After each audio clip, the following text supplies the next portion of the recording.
Bueno, ya estamos grabando la clase del día de la fecha, 12 de abril del 21. Bueno, chicos, lunes 19 tenemos primera evaluación, nos apretó un poco el calendario, pero bueno, nos allanamos a la demanda, como dicen los juristas. No tenemos problema de fecha, cambiamos los contenidos y aquí estamos. El tema fundamental de esta evaluación es la unidad 1, que antiguamente era la unidad 5, que es la gestión estratégica de costos. Son 10 preguntas. Josefina, son de todo. Algunas son multiple choice, otras son de alineamiento, digamos, de emparejamiento se llama, un determinado concepto con determinada definición, o al revés. Y verdadero o falso. Son rápidas, no, de desarrollo no hay, porque las de desarrollo llevan tiempo, o sea, no podríamos tener la resolución inmediata ni la carga de la nota instantánea. De todas maneras, hola Lisandro, ¿cómo estás? De todas maneras,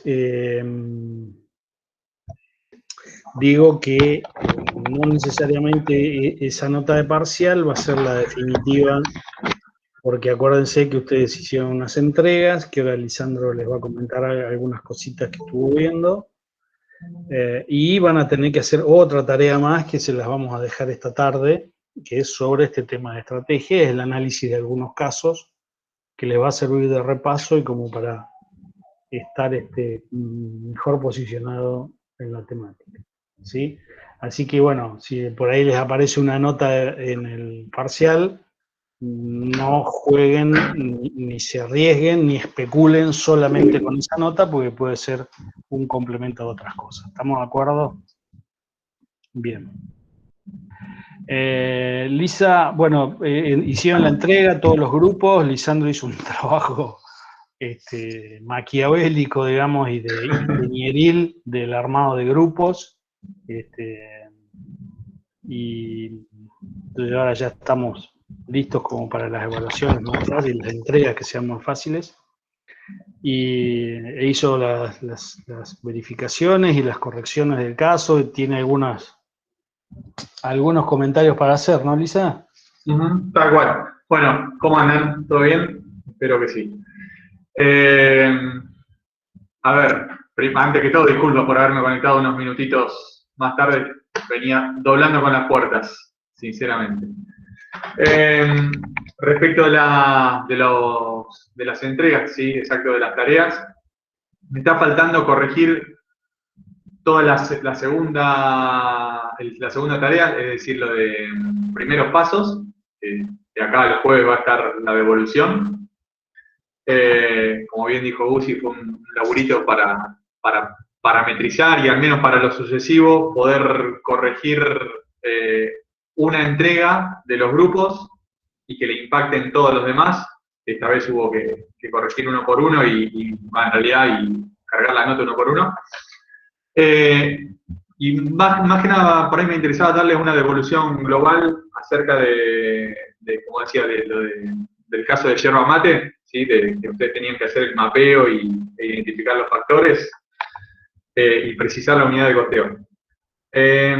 A ver, insisto, algunas cuestiones generales, puede que algún grupo tenga alguna cuestión distinta en la corrección y otros no, pero algunas cuestiones generales que observamos en la corrección. Respecto de cuando ustedes hablan de modelos, ¿sí?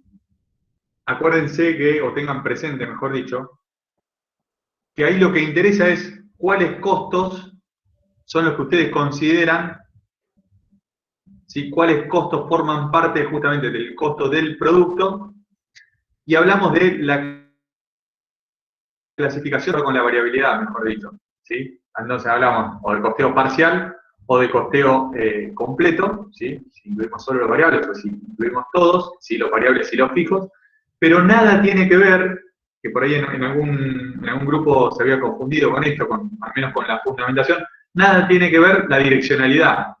Es decir, si son directos o indirectos, no afecta o no tiene que ver en cuanto al impacto sobre el modelo de costeo, si insisto, parcial o completo. Sí, los costos directos e indirectos tienen que estar incluidos, ¿sí? Y algún grupo no lo había hecho, en el mapeo, ¿sí? No solo en el mapeo o del mapeo deben de formar parte los costos directos, ¿sí? En este caso, el de la yerba mate, estaba la labor, las maquinarias, bueno, no me acuerdo si había algún otro más, sino también los indirectos, decía, que en algún caso, en alguno de los grupos, habían omitido ese detalle. Otra cuestión que sí algún grupo lo tuvo en cuenta al momento de mapear, ¿sí? O no solo este caso en particular, sino en general, decía una cuestión a tener en cuenta, es el tema de los costos financieros.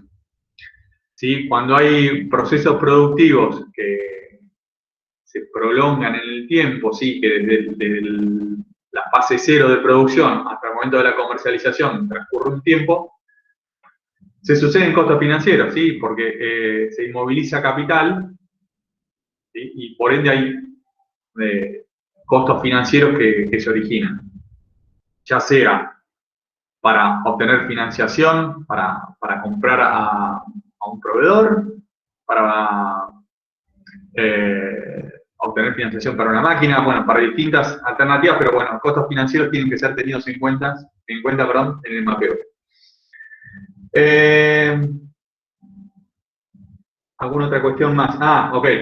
El tema de la unidad del objeto de costeo. A casi todos les puse la misma corrección, ¿sí? Porque ponían que el objeto de costeo era la yerba o la yerba mate. Bueno, hay que precisar, cuando ustedes van a costear, tienen que precisar puntualmente sobre qué, ¿sí? Precisamente sobre qué es lo que van a estar costeando. Es decir, la yerba mate sí, pero ¿qué? ¿En qué presentación? ¿En la presentación de medio kilo? ¿En la presentación de 1 kilo? ¿En la presentación de 250 gramos o de 2 kilos? Bueno, puntualmente precisar eso. En este caso habría que haber corrido un supuesto, bueno, está bien, la información que ustedes tenían o los videos que ustedes vieron hablaban en general del proceso de elaboración de la yerba mate.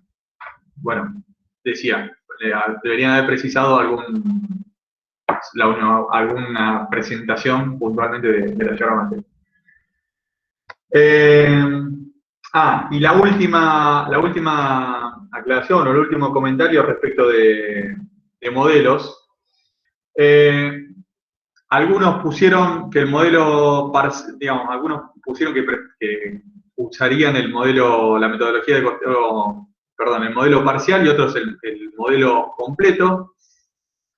Yo le puse, digamos, indistintamente, dependiendo de la justificación, podían estar bien ambas respuestas, ¿sí? Recuerden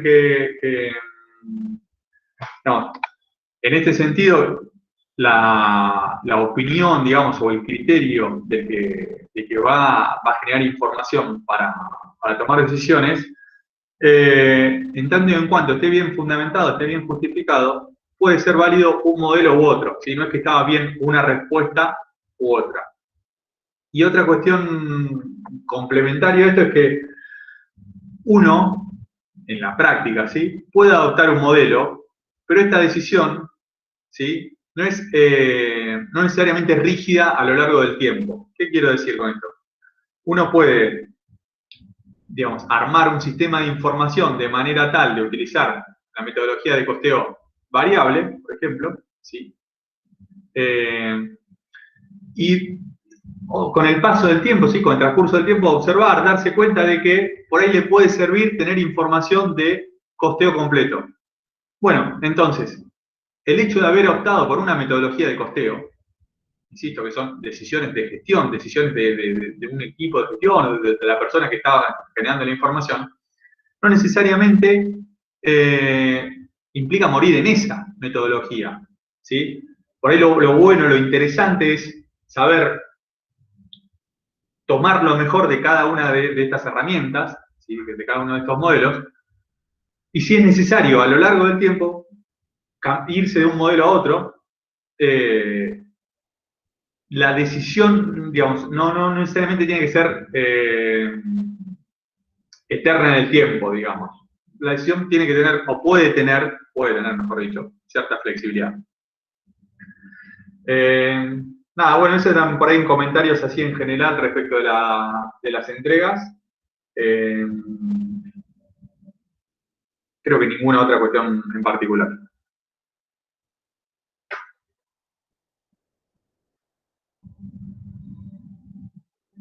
Bien, bueno, gracias, Lisa. No sé si los chicos tienen alguna duda, consulta, algún comentario. Se escuchan ofertas, pedidos, reclamos. ¿Vos les hiciste devoluciones dentro de la plataforma o Sí, dejaste para hacer esta devolución en general? tal cual. Tal cual que. Sí, sí que tienen devoluciones dentro de la plataforma, cada uno de los grupos. Genial. Bueno, básense entonces en lo que les apuntó Lisa y más la charla, más estos puntos que son para tener en cuenta. Con respecto al uso de los modelos, claro que sí, que hay que ser absolutamente flexible. Lo que no es recomendable es un mes usar uno, otro mes usar el otro, digamos.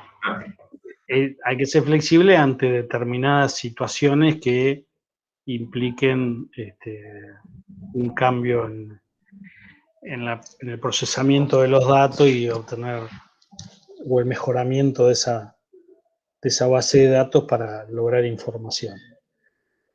Y recuerden que siempre hay que tratar de ir de menos a más, digamos. Acuérdense que hay veces que van a llegar a empresas que no hay absolutamente nada, que está todo en cuadernos, que ni siquiera hay una planilla de cálculo. Bueno, se van a tener que armar de paciencia y una estrategia para ver de qué manera van armando esa articulación de datos para después poder obtener información de los mismos. Y digo de menos a más porque podemos arrancar desde ahí hasta llegar a un modelo normalizado. Porque evidentemente al tener la normalización, después per se, si queremos lograr la eficiencia, vamos a tener que tomar un modelo real, aunque no sea nuestro modelo de trabajo, pero sí vamos a tener que saber determinar los costos resultantes para poder definir cuáles son los desvíos o las anormalidades que se han presentado. ¿Estamos de acuerdo? Así que bueno, están muy bien los apuntes que nos... Se nos fue Gustavo. ¿Qué pasó? Apretó. Se enojó. Complemento un poquito lo que decía Gustavo mientras él se suma. Esto de la elección del modelo, ¿sí? Obviamente va a tener que ver una cuestión de contexto y puntualmente, que era la información que ustedes no disponían, ¿no? Ustedes cuando de algún modo los hacíamos elegir un modelo de costeo, ahí está volviendo Gustavo. Cuando los hacíamos elegir en un modelo u otro de costeo, ustedes no disponían de la información de qué empresa se trataba puntualmente. Entonces, vinculando esto que comentaba con lo que recién decía Gustavo, cuando ustedes, es clave esto de ir de menos a más, digamos. En principio, valerse de la información más simple, más sencilla, y por ahí optar por un modelo u otro, dependerá justamente del grado de conocimiento, de cuán ayornado, de cuán empapados estén digamos, respecto a la empresa y la actividad de la empresa en general. ¿Sí? Ahora sí volviste, Gusi. Estoy vivo. No. Te habías enojado. Ya soy un hombre grande, a veces toco los botones que no tengo que tocar y hago líos. Bueno, yendo al núcleo, digamos, de la unidad 1, creo que han tenido el tiempo y el espacio y el material suficiente como para leer. Quisiera saber si lo han hecho, Sé que algunas consultas me han hecho al respecto, pero quisiera saber si les ha causado si tienen algún problema, si tuvieron problemas de interpretación. Son temas que para los contadores no los ven muy a menudo, te diría casi que no los ven, no sé, en alguna materia muy especial, pero queremos saber si se encontraron con alguna dificultad, más allá de que sea un tema bastante amigable, llevadero y de fácil lectura, porque como correlato están los ejemplos de empresas que por todos conocidos, así que, pero de todas maneras, bueno, tiene su complejidad y queríamos saber si pudieron encarar. A ver, Josefina, ¿qué dice?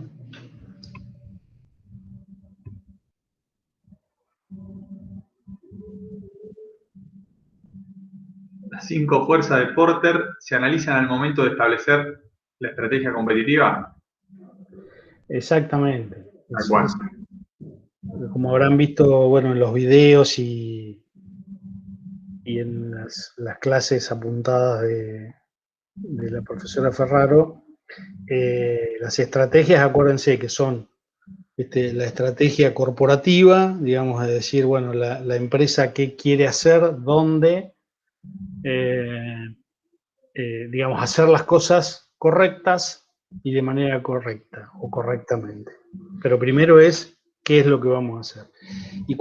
Y ahí definen en esa estrategia corporativa si se integran hacia adelante, hacia atrás, si es la integración horizontal, si vamos a estar en un solo peldaño de esa estrategia empresarial, o si nos vamos a integrar horizontalmente a seguir haciendo otro tipo de actividades dentro de la misma rama, ¿no? O sea, podemos arrancar desde la materia prima, pasar por los componentes, ensamblar, fabricar, vender, hacer el postventa. Esa sería la integración vertical, a qué me voy a dedicar, y la otra es lo horizontal, ¿sí? Como acá veíamos los ejemplos de Coca-Cola, PepsiCo, bueno, Unilever, etcétera, etcétera. Pero después, como bien dice Josefina, llega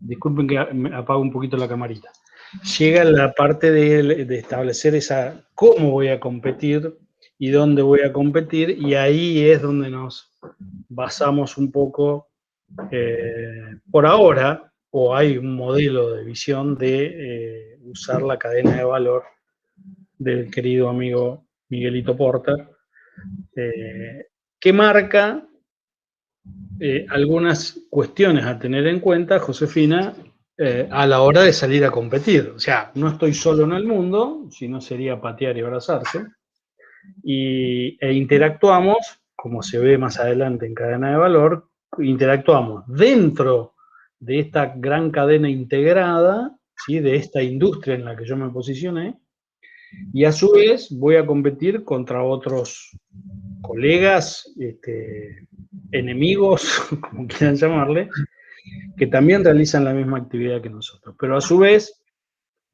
tenemos que ganar porciones de mercado, tenemos que lidiar con proveedores,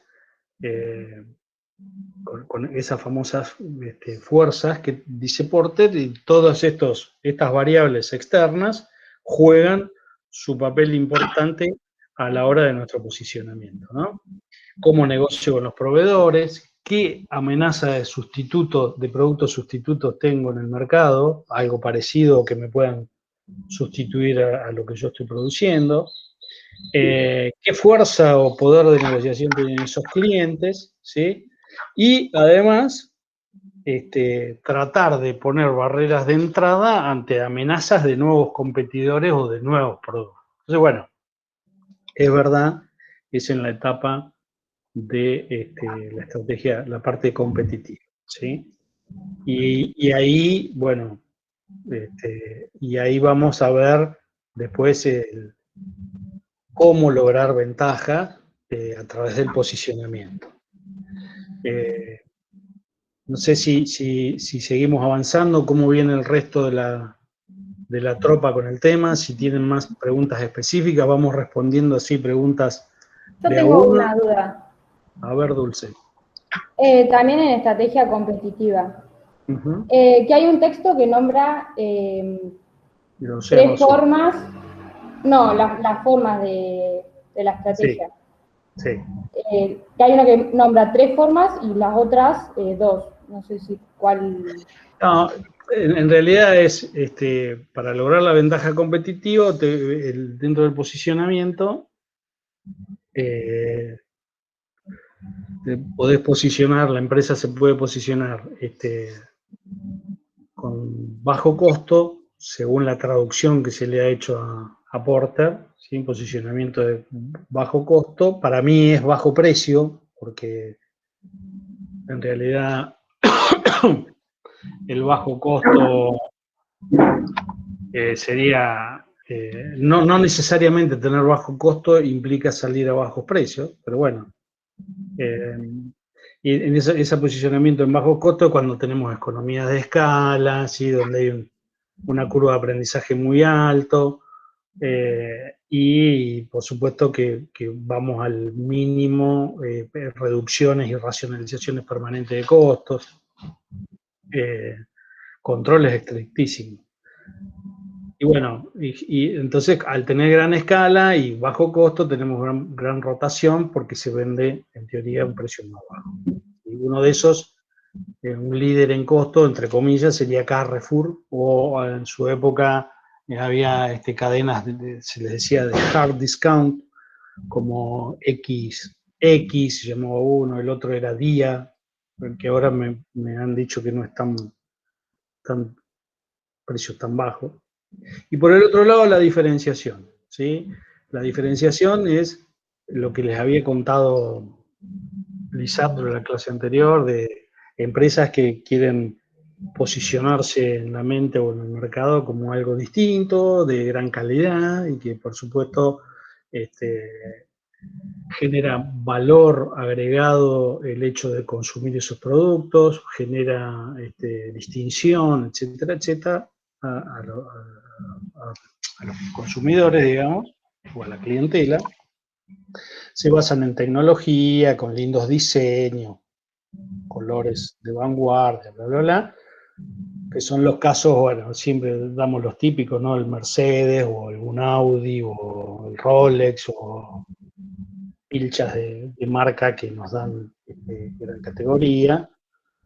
Pero además apareció un tercero, si es el que vos decís, el Dulce, que es como una diferenciación, una mezcla de los dos, como una diferenciación a bajo costo.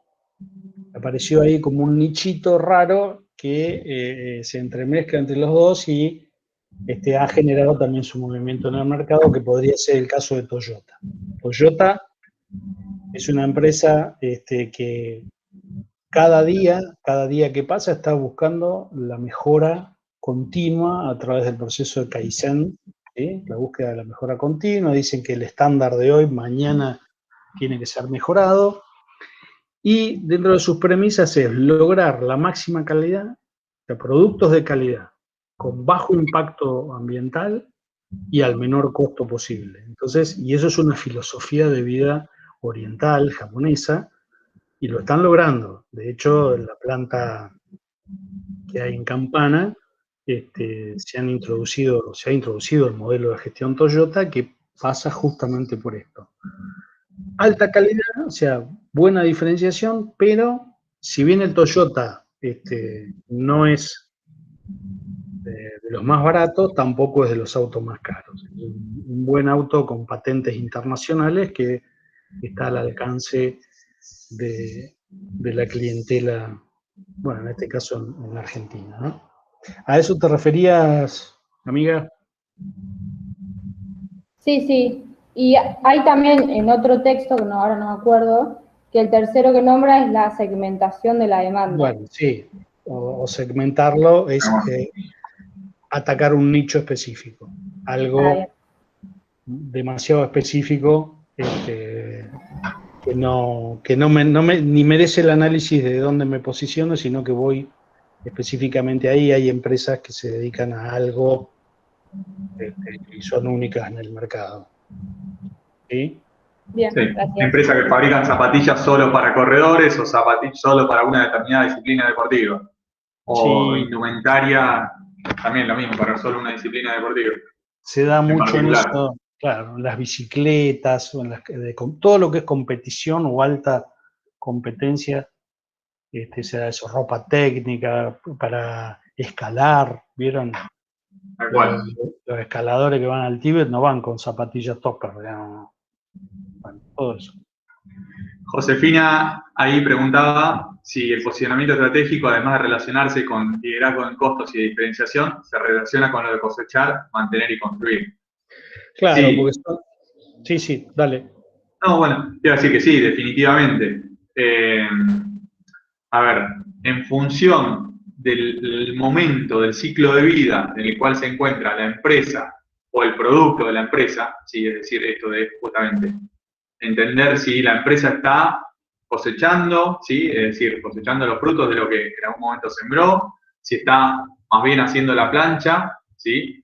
Y manteniendo su participación de mercado, obteniendo una ganancia esperable de mediano plazo, o bien si está apostando a más.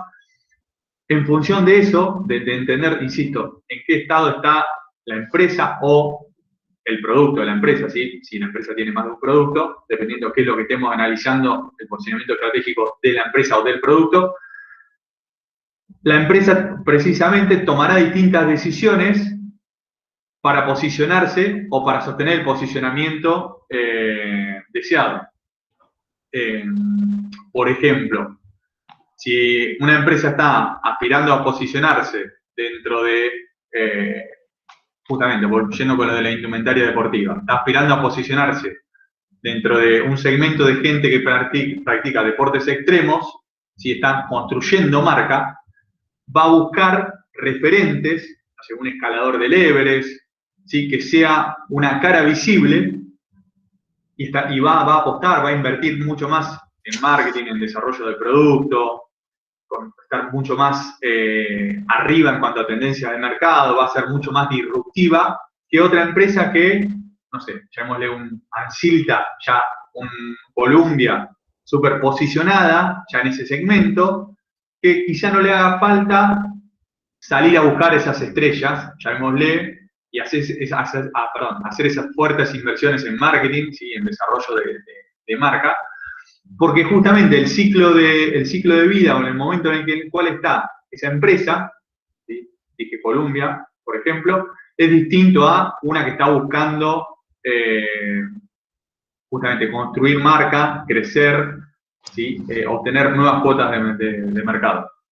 Ahí, déjame meter una cuchara. Ahí se entrecruzan, Josefina, el desarrollo que haya en el mercado y el posicionamiento que haya logrado el producto o la empresa que estamos analizando. Eso es lo que te decía Elisa. Si el desarrollo es bajo en el mercado y el posicionamiento es bajo, tenemos que meternos ahí a desarrollar, ¿sí? Y después, bueno, los grandes esfuerzos de mantener, porque se da un gran desarrollo de mercado y un alto posicionamiento, es lo que decía Lisandro, algunas marcas tienen que hacer permanentemente esfuerzos para estar mantenidos ahí. Ahora, cuando ya estamos posicionados y el desarrollo de mercado es bajo, o sea que ya no hay mucho más para hacer, bueno, ahí está en la última etapa del producto de la empresa, que es el cosecha, ¿no? Ya hice los esfuerzos, ya desarrollé, ya mantuve, y ahora mucho no se crece, entonces es la famosa vaca lechera del modelo de ABC, de la BCG, perdón, de la Boston Consulting Group. En la vaca lechera donde estoy tomando la leche todos los días de todos los esfuerzos anteriores que hicimos. ¿Vamos bien por acá? Juan María pregunta, Sí. sinceramente no termino de entender. ¿Asset light sería como hacer que el negocio camine con el menor capital posible? A ver, ¿nos aclaras un poco mediante algún audio? Ah, era del video de Porter. Una estrategia asset light. Asset light. No sé. Sinceramente tampoco. 44 minutos.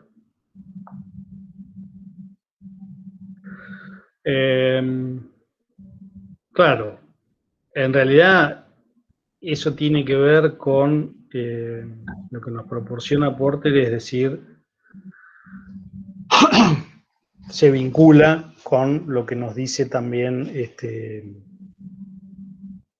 el amigo Shank, que lo discutimos el otro día, no sé si no fue la misma Josefina que me dijo que los assets sí. Entonces es buscar un factor de liviandad que le permita a la empresa desarrollarse o mantenerse o cosechar, pero con el menor, no con el menor esfuerzo, sino con la mayor liviandad posible. Acuérdense que las causales de costos eran estructurales o de ejecución o de operación, y cuanto menos costos de estos tenemos de estructura, que tengan que ver con la tecnología instalada, con la estructura pesada, mejor, menos es más, y deberían volcarse a tener mayores causales de ejecución, digamos, tener más cuestiones relacionadas a los soft que a los hard, como por ejemplo un fuerte liderazgo, una gerencia muy competitiva y preparada, buenos canales, trabajo en equipo, captación de nuevos mercados, etcétera, etcétera, etcétera. Sí, o sea que lo dice Porter y lo dice la mayoría de la bibliografía, incluso lo decimos en la teoría del costo, cuando hablamos de la racionalización y el uso de lo necesario. Digamos, siempre hay que tratar de andar y en la vida misma, con mochila liviana, es mucho más exitoso una empresa que anda liviana, con un factor de liviandad alto, que alguien que viene arrastrando una gran cantidad de activos para desarrollar la misma estrategia o desarrollarse en el mismo mercado. O sea, evidentemente va a tener ventajas competitivas y comparativas empresas más livianas dentro de la misma cadena de valor, ¿no? La más liviana seguramente tendrá más versatilidad, va a poder tener más margen de maniobra, va a poder ser movedor en caso de que haya que salir de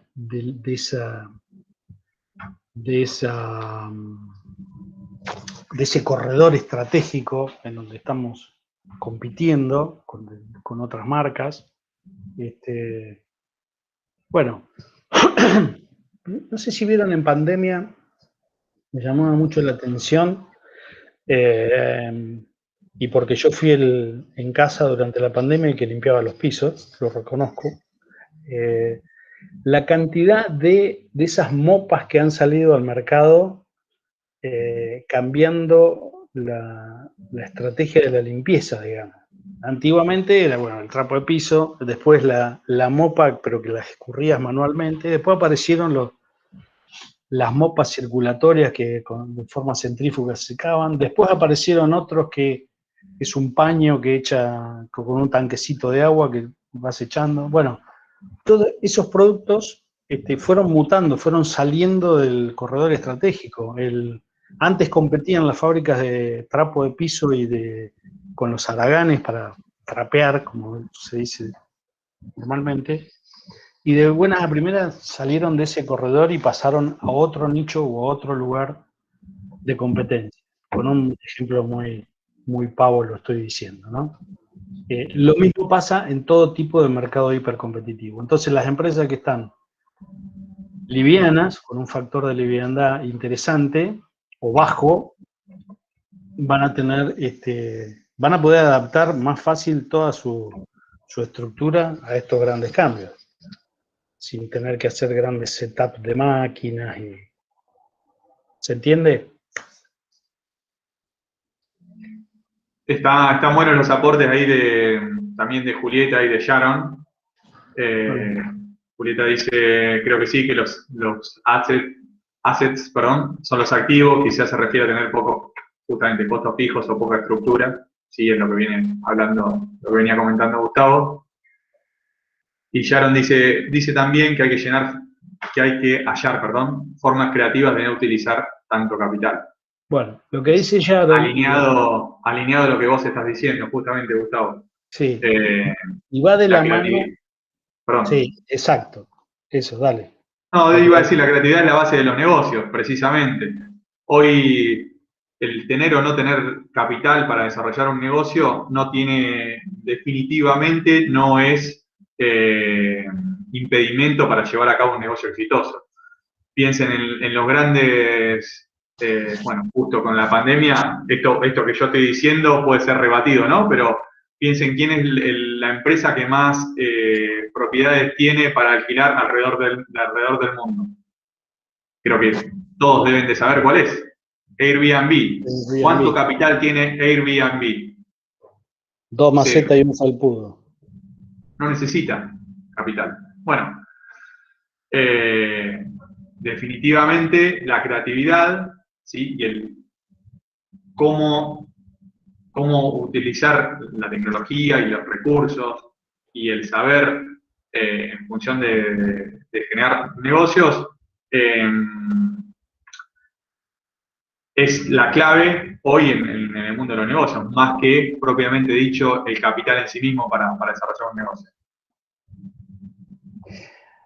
Va de la mano, hoy tuvimos una charla interesante con una de las compañeras que se conectó como 10 minutos antes y yo también estaba conectado, entonces nos pusimos a charlar un poco del tema. Sobre esta otra mirada que hay sobre la estrategia, porque no se olviden que esta mirada que nos hace, o esta propuesta que hace Porter sobre cadena de valor y las 5 fuerzas a tener en cuenta a la hora de la competencia, es desde la oferta, o sea, la cadena de valor mirada de adentro hacia afuera para generar el margen. Digamos, el margen es aquella gran diferencia entre el valor aceptado por ese cliente que va a adquirir nuestro producto o nuestro servicio versus todo ese correlato de costos que se generan en cada uno de los eslabones, ¿sí? Eso es desde la oferta, pero también aparecieron algunas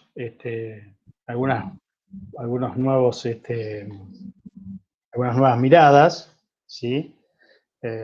Algunos nuevos paradigmas que hablan que hay que tener, que no es solo desde la oferta, sino que hay que hacer una estrategia de pull desde el mercado para adentro. Cómo cambiar esa mirada del mercado, y aparecen los famosos océanos azules, que bueno, fue un libro muy vendido, en su momento fue como un bestseller nuevo de la gestión y de la administración, que nos enseña un poco a plantear estrategias desde la innovación absoluta, que era lo que estábamos hablando con Lisandro. Innovación, calidad, parados en lugares totalmente distintos a los que se venía parando la gente. Una empresa que siempre viene haciendo lo mismo, estos disruptivamente aparecen con productos nuevos. El caso más notable que ustedes tienen ahí en el video o en el resumen es lo del Cirque du Soleil, que se siguen vendiendo como un circo, pero hacen cosas, o no hacen las cosas que generalmente hacen los circos, o que hacían los circos. Crearon una categoría, claramente. Totalmente. Qué sé yo, no tienen payasos. Y creo que está en el resumen, el lienzo estratégico famoso del Circo de Soleil versus un circo tradicional, donde se muestran las claras diferencias y de cómo han ganado mercado, planteando otra cosa absolutamente distinta y novedosa, como son otra empresa de micros Industrias Navi, me parece que son de Bielorrusia o de Hungría o de algún lugar del este de Europa, también plantearon armar carrocerías de fibra de vidrio o de carbono mucho más livianas, y eso hace que aligerar las marchas, genera menor, o sea, evidentemente menos peso de la unidad, peso específico, digamos en kilos, menos consumos para motorizarlo, menos consumo de combustibles, menos reparaciones, con menor peso, menor desgaste de las amortiguaciones, las rótulas, todo lo que tiene que ver con las transmisiones, y eso, de ser disruptivo e innovador, implicó beneficio en cuanto al costo, al posicionamiento, a la calidad. Bueno, es fundamental. De hecho, el otro tipo de modelo teórico de negocios, que es el Canvas o el Lean Canvas, también nos están planteando la posibilidad de, además de medir el margen y de medir los costos, nos están planteando la posibilidad de medir las fugas de valor que se generan dentro de nuestras empresas. Y se plantean matrices de liviandad, que es lo que estamos hablando acá y de lo que está hablando Sharon y lo que nos decía Juan. Creatividad, liviandad, calidad, todo lo que tiene que ver con la estrategia. Julieta Molina, claro, dice, las causales, menos estructura es mejor. Por eso es gerencia estratégica de costos. Si bien Young igualmente basa su mirada, y es lo que hemos dado como unidad 1, la gerencia estratégica de costos, a partir de los costos, tomar decisiones estratégicas, analiza los costos que se provocan en la cadena de valor, en el posicionamiento que vamos a lograr, y en definitiva en las causales de costos. ¿Vamos bien? Dijo Olmedo. ¿Preguntas? ¿Más dudas?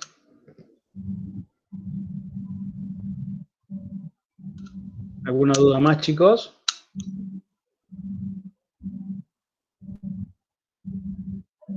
Vamos bien, dice Lucía.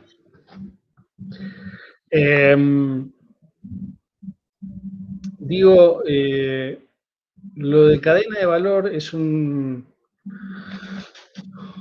modelo muy, muy interesante, algo tradicional y clásico, no quisiera decir antiguo, porque aún hoy se sigue aplicando y mucho. Lo que quiero que vean en el video que planteó Gladys, hay una parte que lleva un ejemplo de la fabricación de papel, donde se muestra gráficamente, de forma muy simplona, cómo es la cadena de valor de toda una industria, las famosas cadenas integradas, en donde nosotros podemos estar solamente en la piel de la empresa fabricadora de papel, y tenemos que tener la capacidad de analizar qué es lo que pasa en el resto de la cadena, ¿no? Porque puede haber empresas que estén integradas absolutamente desde la plantación de los arbolitos, ¿sí?, hasta la venta del cuaderno final al usuario, la plantación, la tala de los árboles, por supuesto, se pueden estar integradas con el transporte interno, además de la fabricación del papel. Hay pasta, digamos, acuérdense de las pasteras de Uruguay, las famosas Botnia, claro, que está enfrente de Entre Ríos, que, bueno, bla, bla, bla, bla, todo eso. Hay toda una cadena a la cual mirar y a la cual atender, porque donde vamos a competir como fabricación de papel, capaz que vamos a competir ahí en el PowerPoint que nos mostraba Gladys, salíamos a competir con una empresa que estaba integrada hacia adelante. A partir de la fabricación del papel, armaba la pasta, lo transformaba en cuaderno o en cartón, en lo que fuera, y llegaba hasta el usuario final. Mientras nosotros, como empresa, estábamos solamente armando la fabricación de papel. Entonces, evidentemente, vamos a tener una desventaja competitiva con la empresa X, ¿no? Si solamente me quedo en la fabricación de papel. Podré competir con otras que fabrican papel, pero esta que fabrica papel y está integrada hacia adelante, nos come. O alguna que está integrada hacia atrás y hacia adelante, ¿sí? Puede haber empresas que desde como les decía, desde la silvicultura, se llama la plantación, hasta el cuadernito o la resma o el papel o hasta la librería, están todos integrados. Esto es muy importante de analizar porque una de las grandes tareas que tiene la gestión estratégica de costos es, y que no es fácil, es la medición de los eslabones de nuestra empresa y tratar de medir cómo son los eslabones en cuanto a los costos de los competidores. Esa es la parte más compleja. Sí, comparar cadenas, en definitiva. ¿Cómo? Y ver cómo es nuestra posición competitiva respecto a nuestros competidores. Analizando uno por uno los distintos eslabones que propone Porter en su análisis. Sí, exacto, Porter. Y el amigo Yang nos dice que, bueno, que el desarrollo de una ventaja competitiva sostenible, ¿por dónde va a pasar? Va a pasar por controlar las causales de costos, siempre. Y redefiniendo o reconfigurando la cadena de valor en caso de que sea necesario. Si esos controles de causales de costos no se pueden lograr, o sea, si no podemos disminuir costos, si se mantienen precios constantes en el mercado y no se pueden reducir costos, no podemos aumentar precios porque no podemos bajar los costos, no nos podemos descapitalizar porque es una empresa, como recién dijeron, con un factor de liviandad muy alto, digamos, con un activo muy pesado, o sea, no me puedo desactivar, digamos, no puedo vender activos para estar más líquidos. Entonces, a partir de ese no control o control no tan eficiente de las causales de costo, esto me genera la necesidad o la posibilidad de ponerme a redefinir la cadena de valor para adelante. Esa es la mirada de Yang, ¿sí? Esa es la mirada de Yang. ¿Es fácil? No es fácil porque hay que encontrar, en principio, cuáles serían las causales claves de costo, ¿no? ¿Cuál es la que me define, o para arriba o para abajo, la que no me está permitiendo competir dentro de esta industria?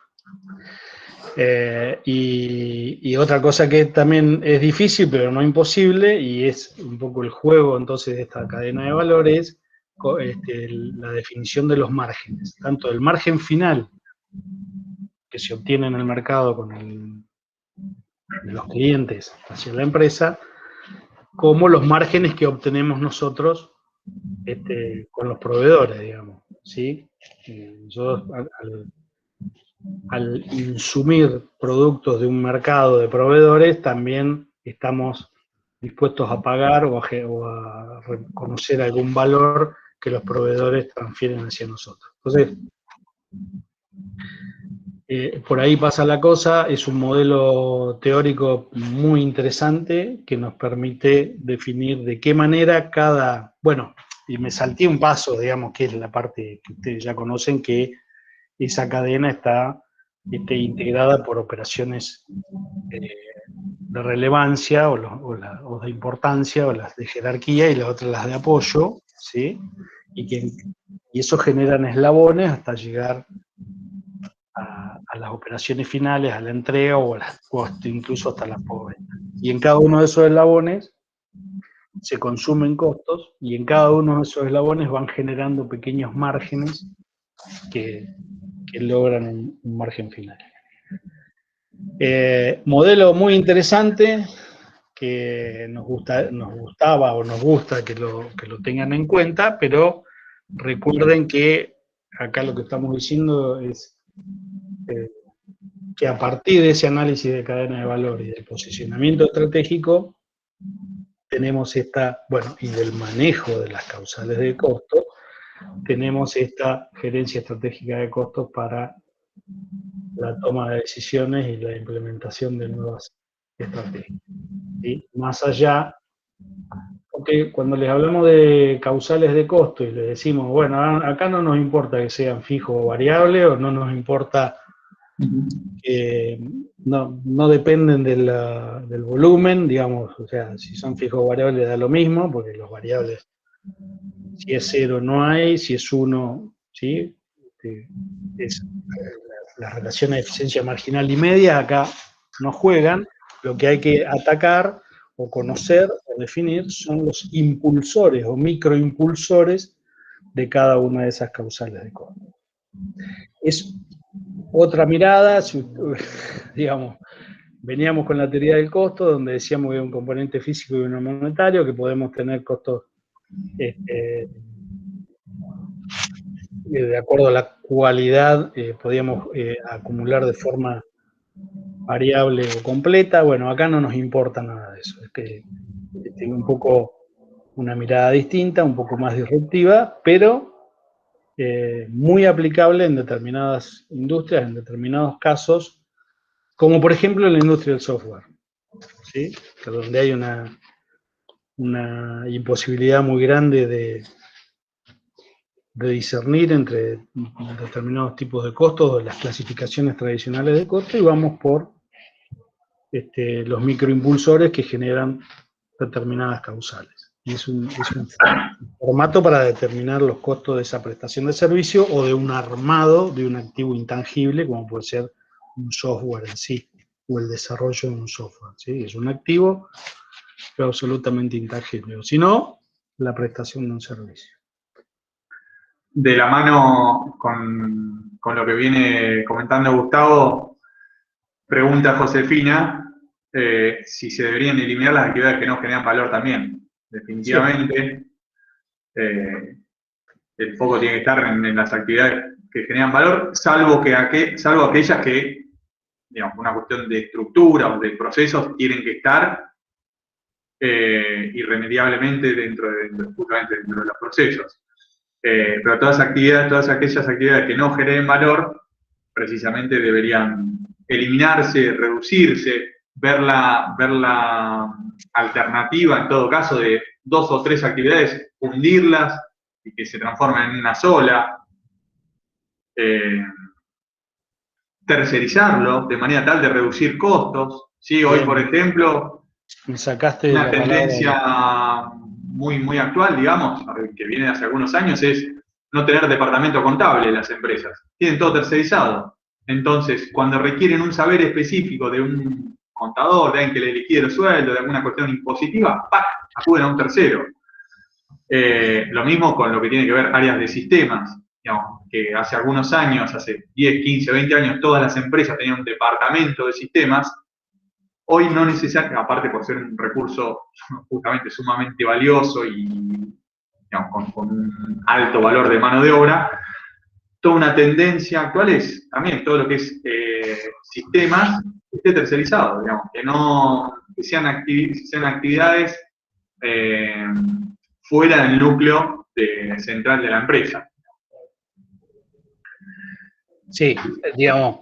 En tanto y en cuanto no se dedica a sistemas, ¿no? Digamos que, claro. No, digo, lo de la tercerización sí es una herramienta también de la década de los 90 o finales de los 80 que se utiliza. Sobre todo se aplicó mucho en la época de desarrollo tecnológico, donde aparecían los primeros centros de copiado, donde la tecnología no se había desarrollado tanto como hoy se dice. Pero ojo con eso, con la tercerización, porque podemos caer en la trampa estratégicamente de creer que nos estamos sacando encima un gran lastre o un peso y en realidad nos estamos dejando en manos de alguien ajeno a la empresa una parte estratégica de nuestro proceso. Claro. Bueno, ahí va justamente, ahí radica la importancia del análisis estratégico, precisamente. Exacto. Entender Sí, dónde está nuestro core competence, dónde están nuestras actividades centrales y cuáles actividades son secundarias o complementarias a nuestra actividad central.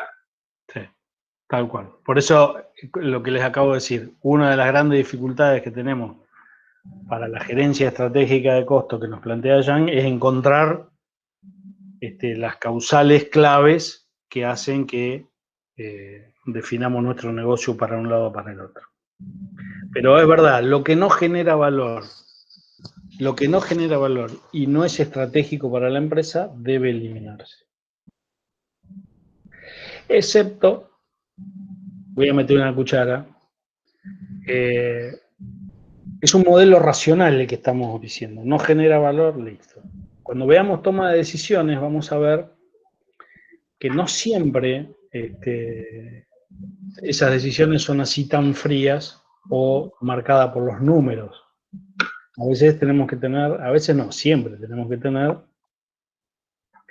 la situación, el contexto en donde está parada la empresa, la historia, la fuerza de la marca, desde dónde se arraiga, las costumbres, etcétera, etcétera, etcétera. Hay innumerables ejemplos de marcas o de productos que aún siguen en el mercado. Vos decís, ¿cómo puede ser que esto siga en el mercado?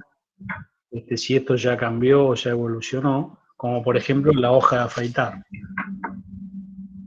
Ellos no saben ni de qué estoy hablando, y vos no sé si sabes, Lisandro, pero mis abuelos se afeitaban con una hojita que la ven en las películas, que es cómo se matan adentro de la cárcel, con una hojita de platino con filo que se ponía dentro de una maquinita y se pasaban una brocha con espuma y se afeitaban con esa maquinita. Hoy tenemos la Presto Barba, la Match 3, la que se afeita Ronaldo, la que se afeita Messi, hay para hombres, hay para mujeres. ¿Y cómo puede seguir existiendo la hojita de afeitar? ¿Qué marca es la hojita de afeitar? ¿Decimos hoja de afeitar o cómo decimos? Gillette. Gillette. ¿Y por qué no? Yo digo, qué garrón para la empresa tener que estar haciendo esta cosita, que no la compra ni Cristo. Bueno, porque es su identidad. La Gillette es su identidad. ¿Sí? Igual que los Adams. ¿Ustedes vieron algún otro producto de Adams que no sea los chiclets? Ustedes van al kiosco y dicen, dame una goma de mascar. Dicen, dame un chicle. ¿Sí? El chicle es el nombre de la cajita de la empresa Adams, la que hace chiqui, chiqui, chiqui. Bueno, tal vez eso no agregue valor, tal vez tire para abajo las rentabilidades, pero también es fuerza de marca y a veces contextualmente conviene seguir teniéndolo presente. Pero lo vamos a ver en toma de decisiones, cuando veamos el modelo racional de toma de decisiones. Preguntó Julieta hace unos minutos, digo, para no olvidarnos, ¿la estrategia de Océano Azul estaría dentro de las estrategias competitivas? Absolutamente. A veces te diría que, digamos, son tan movedoras, salen tanto del corredor estratégico, pasan a ser otra cosa. Claro, tal cual. Que te diría que es casi una estrategia corporativa. La empresa pasa a ser otra cosa que lo que era antes. Pero desde luego que está así, basado en el tema. Hago una aclaración, no confundir, y aunque nosotros digamos, que la estrategia de Océano Azul es una manera de competir, sí, es una manera de encontrar estrategias competitivas con las estrategias competitivas clásicas de Porter, ¿sí? Que lo comentaba Gustavo hoy hace un rato, esto es justamente costo, diferenciación, nicho, ¿sí? Esto de la estrategia de Océano Azul es una manera, me animo a decir, nueva, sí, o disruptiva, como bien dijo Gustavo, de encontrar nuevos espacios de mercado, de crear, volver a la competencia irrelevante, ¿sí? Digamos, crear un mercado nuevo, ¿sí? De manera tal de que me posiciono ahí y tengo al cliente a mi merced, ¿sí? Es tan disruptivo como eso. Sí. Sí, como lo que hizo Netflix. Yo creo que en el resumen que tienen tienen el resumen de estrategia de Océano Azul, me parece. Hay un cuadrito comparativo entre los océanos rojos y los océanos azules. Disculpen que se me está por apagar la computadora, la tengo que enchufar. Decía por ahí, típico ejemplo de empresas que han utilizado estrategias de Océano Azul, de las actuales son Netflix, Spotify, que vinieron a crear.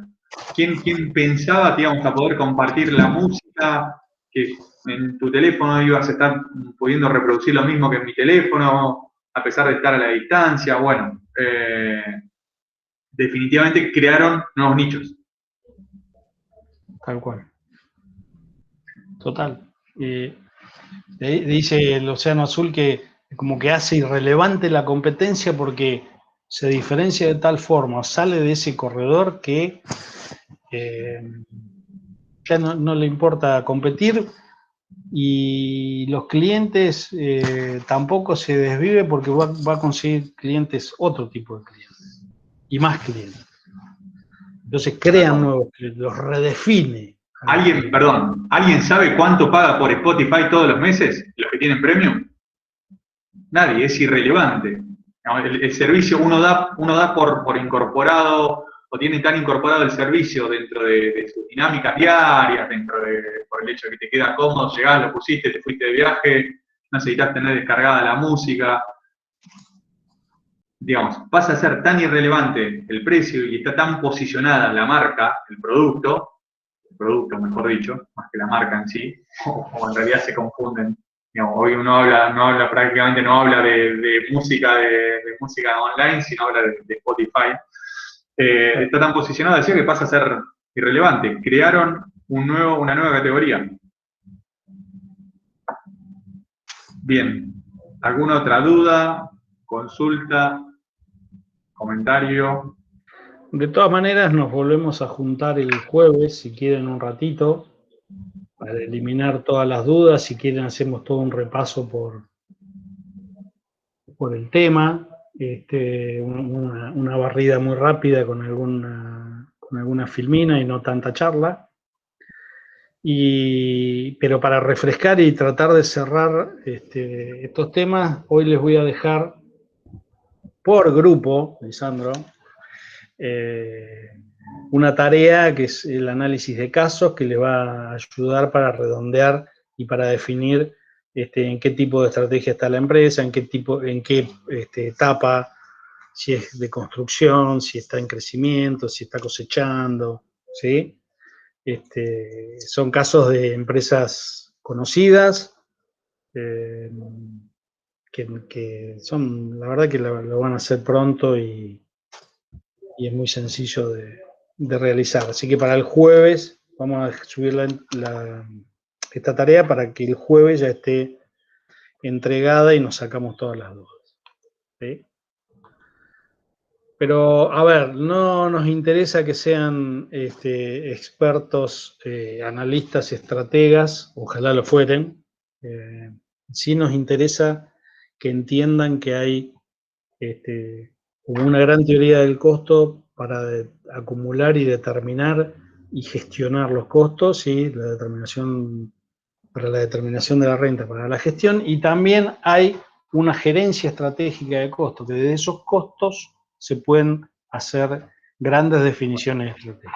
Para eso seguimos una teoría que es la de un autor que nos dice que para que ese análisis pueda beneficiar a la estrategia, tenemos que analizar todos esas causales que generan costos dentro de la cadena de valor y a través del posicionamiento de la empresa. Para que podamos entender eso, por eso les bajamos unas pinceladas de lo que es estrategia, de lo que es posicionamiento, de lo que es cadena de valor, ¿sí? Algunas cuestiones claves para que ustedes manejen y no estén tan perdidos. Además son temas bastante agradables y llevaderos, al menos para Lisandro y para mí lo son. Supongo que para ustedes también. Es más allá del debe y el haber o el mínimo no imponible o lo que fuese que nos lleva siempre en nuestra carrera.